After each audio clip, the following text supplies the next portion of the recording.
Can you believe it?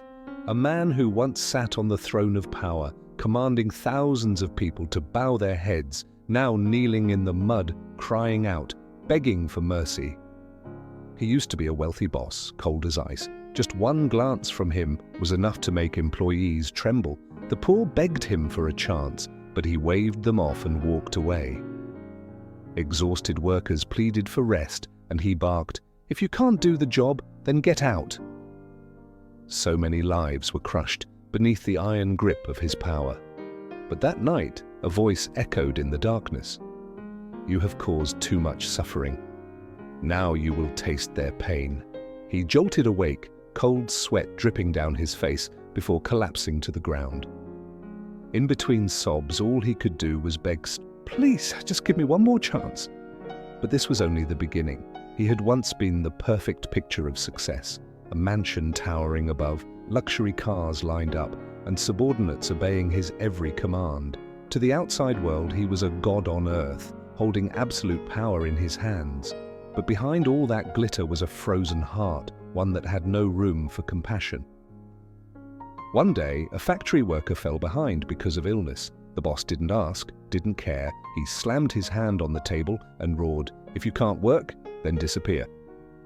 The poor man clutched his calloused hands, bowed his head, and silently walked out the gate, leaving behind a look of despair that silenced the entire workshop.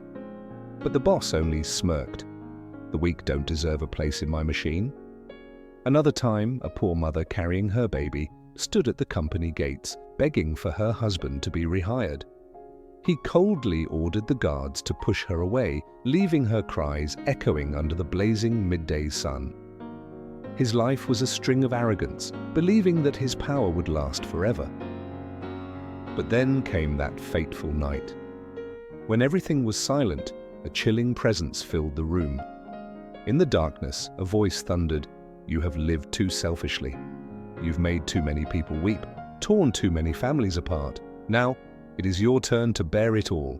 Terrified, he rushed to find the source of the voice but saw nothing but shadows. The light flickered out, the world spun, his heart pounded, sweat poured down in streams. The curse had been cast, and from that moment on, the life of the almighty boss was doomed to walk the path of atonement. He opened his eyes, and before him was a flooded field, the sun blazing down as if to scorch his skin.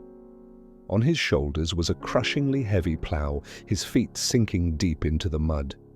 The wind carried the smell of wet straw, mixed with the bitter sting of sweat. He struggled to pull, but each step felt chained by iron shackles. The hands that once held fine wine were now bleeding from the coarse rope. Then came the shout of the overseer. "Faster! How dare you stop before the ploughing is done?" He fell face first into the mud, his throat choked with filth. For the first time, he felt the ultimate humiliation of being treated as worthless. Before he could even catch his breath, the scene shifted again. He found himself inside a suffocating factory, the heat rising from roaring machines. His hands were blistered and raw, his shirt drenched in sweat. A piercing whistle from the supervisor cut through the air. "Faster!" Every minute of delay costs money. His legs trembled, his body staggered, and he collapsed onto the cold, hard concrete. Through the eyes filled with disdain staring down at him, he suddenly saw himself, back when he used to stand tall, barking orders at workers just like this. Now he was the one tasting the whips and the merciless stares he had once unleashed. But it didn't stop there. Darkness swallowed him once more. This time, he was curled up on a street corner, shivering in the icy wind of a winter night. His tattered coat couldn't shield him from the cold. In front of him lay an empty bowl, his trembling hand reaching out. Passers-by either ignored him completely or tossed him scraps of bread as if feeding an animal. Every contemptuous glance pierced his heart like a blade. His eyes grew red, tears streaming down his cheeks. Then, like a knife twisting deeper, he remembered. Once, a beggar had knelt before the gates of his mansion, crying for mercy. He had turned that man away with nothing but cold indifference. Now, for the first time, he understood the crushing humiliation of absolute despair. And then came the final nightmare, the one that shattered him completely. He heard a scream and suddenly felt a wooden yoke clamp around his neck. His body was no longer human. It was the body of a beast, a powerful ox, blinded by tears. The whip lashed across his back, searing into his flesh with pain that tore through to the bone. Every step was torture. Every pull of the plow was a strangled groan. He tried to roar, but all that came out was the anguished bellow of an animal. His heart split apart as he cried, "God, please, stop! I can't take this anymore." His wails echoed through the void like the scream of a soul being crushed. From a man who once sat on a throne, he had now become a beast under the lash. Only then did he truly taste the cruelty he had inflicted upon others. And he knew. This was not the end. He collapsed in the endless field, his body caked in mud. The whips rained down mercilessly, but he no longer had the strength to rise. His breath came in broken gasps, his throat choked, and he sobbed like a child.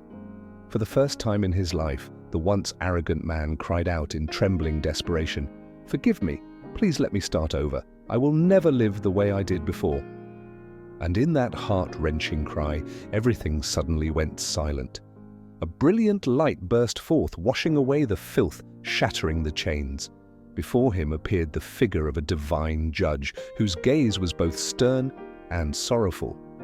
"You have tasted the pain you once inflicted. Do you now understand the tears of the weak?" He lowered his head, his tears mixing with the mud, whispering, "I understand. Please, just give me one chance." The light blazed brighter, pulling him back into his human form. But his heart was no longer the same. He jolted awake, his shirt soaked with sweat. The familiar room was still there, the golden lamp still glowing with luxury, but inside him everything had changed. The sound of whips, the cries of anguish, the eyes of despair, they still echoed, carved deep into his soul. Trembling, he stepped onto the balcony, gazing down at the crowded street below, where once he saw nothing but insignificant people. For the first time, he saw the burdens they carried, the pain they endured, the very things he had once dismissed. The next day, he sought out his former workers, quietly apologizing and shaking their hands with sincerity. He visited the beggar he had once driven away, placing a warm loaf of bread into his hands. The eyes that had once been cold and empty were now overflowing with tears. Money can buy power, but it can never buy someone's heart. When we live without compassion, we are nothing but lonely. But when we learn to love, only then do we truly become human. If one day you had to live the life of those who once suffered because of you, would you have the courage to change?